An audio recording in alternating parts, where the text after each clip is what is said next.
Hello guys! Hello! This is for Air Signs, Gemini, Libra, and Aquarius. Welcome Air Signs!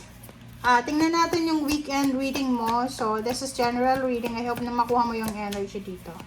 Air Signs, Gemini, Libra, and Aquarius. Air Signs, Gemini, Libra, and Aquarius.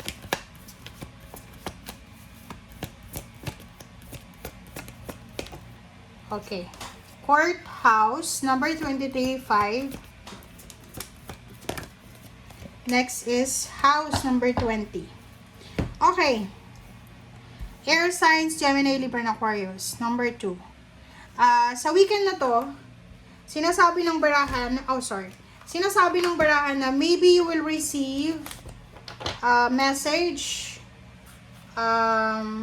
letter, parang ganun. You will receive a message, a letter from the court, or from someone powerful na pwedeng magdala sa iyo ng panic or pag-aalala. So, another is maybe there's documents, papers na posibleng kailangan mong asikasuhin sa gobyerno, sa korte regarding sa bahay mo, sa lupa, sa sasakyan, or whatever man na kailangan ng legalidad. Okay, so let's check air signs. Pwedeng yung iba, balak mo magpatayo ng bahay, bumili ng bahay, ganyan. So, may mga kakailanganin kang government papers na ayusin sa weekend na to.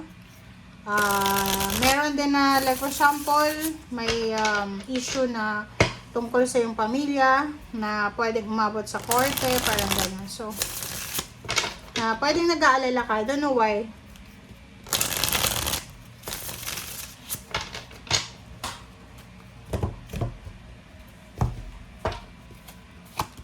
Okay, next card is Two of Swords.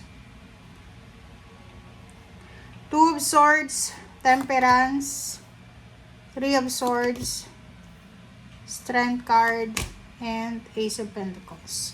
So, kung makikita mo dito, sinasabi ng barahan na kinakailangan mo daw magpakatatag. You need to be strong, you need to be courageous, and you need to have a money. Parang ganun ang energy. Sinasabi ng baraha sa'yo dito na kailangan mo daw ng pasensya. I don't know kung ano itong mga gusto yung gawin. Gusto mo bang makipaghiwalay sa asawa mo? Or gusto mo bang magpakasal? Gusto mo bang bumuo ng pamilya? Gusto mo bang lumipat ng bahay? Sinasabi ng barahan na hindi ka makapag-decide sa weekend na to. So, kung hindi ka makapag-decide, timbangin mo yung sitwasyon. Umaga yung message mo na to, 1, 2, 3, sinasabi ng barahan na iwasan natin na masaktan, makasakit ng ibang tao, parang ganun. So, maybe this is all about money. So, there's an issue, a money issue here na posibleng rason para masaktan, makasakit, ganyan ganito. You need to be patient, okay? And yun, mag-isip tayo. You need to think very well. Pag-isipan nating mabuti kung ano ba yung mga nangyayari sa paligid natin, sa buhay natin. And you need to be strong. Okay? Sinasabi din ng barada na to na mayroong air signs, Gemini, Libra, and Aquarius na siguro medyo heartbroken ka kasi you're expecting for a new job, new career, or you're expecting something bigger, financial, pero disappointed ka. So, yan, nandito yung strength, sinasabi na wag mong ibababa, wag mong ibabagsak yung pangarap mo. Okay, everything happens for a reason.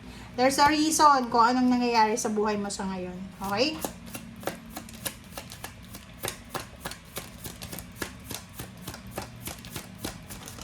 Okay, Knight of Cups. So, maybe one thing, isa sa mga medyo nagbibigay sa'yo ng alalahanin is maybe love life. Maybe ayaw mo nang makipagrelasyon or may karelasyon ka ngayon, gusto mo nang makipaghiwalay. So, parang ganun. There's so much confusion. Sa usaping pamilya, usaping relationship, usaping trabaho, kahit like sa negosyo, mag-iingat tayo sa mga bibitawan nating salita sa weekend na to.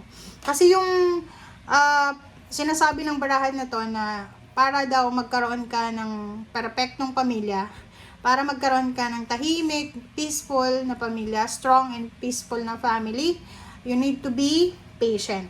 Okay, yun naman talaga kahit saan pa, sa trabaho, loob ng company, or kung saan pa man, kailangan nating magkaroon ng pasensya.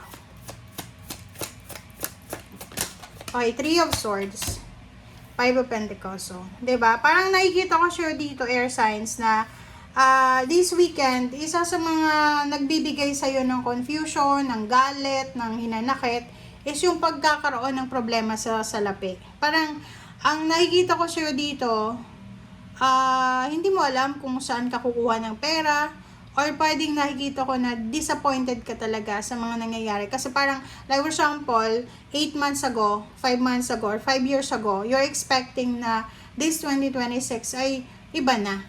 So, nakikita ko sir dito na, yun, na medyo heartbroken ka because of money.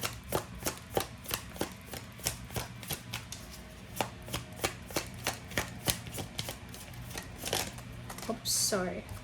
3 of Cups. Oh, 'di ba? Sabi sa ng baraha, ano man daw 'yan is either financial problems, family problems, emotional problems na pinagdadaanan mo sa ngayon. Ang 3 of Cups and Strength, nagsasabi sa iyo na lahat 'yan matatapos. Walang permanente na problema, okay? Sinasabi ng baraha, magpakatatag ka, okay? Prioritize your own happiness, prioritize peace. Okay, Ace of Pentacles. Okay, 8 of Swords. So yun, sabi ng baraha sa'yo dito, ano man daw na obstacles, challenges, na iharap sa'yo ang universe, sinasabi ng baraha sa'yo dito na kayang-kaya mo yan. Ang nakikita ko sa'yo dito, ang nakikita natin dito, is yung new job, or financial, yun yung parang pinoproblema mo. Yung parang, etong Ace of Pentacles at saka 8 of Swords ay parang sinasabi ng baraha na nahihirapan ka, you're stagnant. Parang halimbawa nag-apply ka na sa ibang company or sa maraming companies tapos rejected ka. Nag-send ka ng CV, ng resume, ganyan, ng biodata mo, pero ganun pa rin. So, sinasabi ng baraha sa'yo, be patient. And the Empress is here, plus may 2 of Cups and the Moon. So, if you are parang medyo worried ka sa relationship mo ngayon, apektado yung relationship mo ng trabaho mo, or apektado yung pamilya mo because of your financial problems, sinasabi ng baraha sa'yo dito na you need to be positive. Okay? Be positive lang tayo. And wag kang matatakot. Doon sa mga doon sa mga air signs na natatakot kayo baka iwanan kayo ng karelasyon mo, because of hindi ka pa stable sa money. No, don't worry. Kung talagang para sa'yo, para sa'yo. Yan nga yung sabi ko, everything happens for a reason. Like for example, kung may relationship na nasira because of financial problem, hindi yun, ibig sabihin, walang pagmamahal yun. By benefits lang, kaya nagsama. So, kung wala palang pera, maghihiwalay. 'Di ba? So, sinasabi ng baraha sa'yo, everything happens for a reason. Kung ano ang pinagdadaanan mo sa ngayon, pagtatawanan mo na lang yan sa makalawa, bukas, or next year. Alright, so thank you for watching guys. Bye!